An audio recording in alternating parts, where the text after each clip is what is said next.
In today's free tutorial, I'm going to show you how you can send crypto via MetaMask. If you found this useful, subscribe to the channel and drop this a like. Okay, so click under the Coinbase wallet.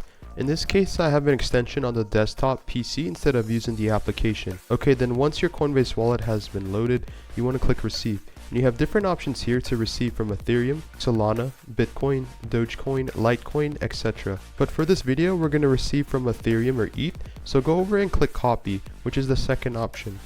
Or you can click the QR code if you would like, and then you'll have an option to copy your Ethereum or ETH address right here. And then locate another wallet where you want to send ETH or Ethereum so you can receive it. Okay, in this case, I have some Ethereum or ETH on MetaMask where I would like to send to my Coinbase wallet. You can update the gas fees. We'll basically have a lower or higher fee when sending crypto or cryptocurrencies. In this case, I'm sending a little bit of Ethereum or ETH. Go back to your Coinbase wallet and voila, you have now received Ethereum. Again, if you want to learn how you can save hundreds of hours and money online per year creating content, click the link down below, scan the QR code, and thanks for watching this tutorial.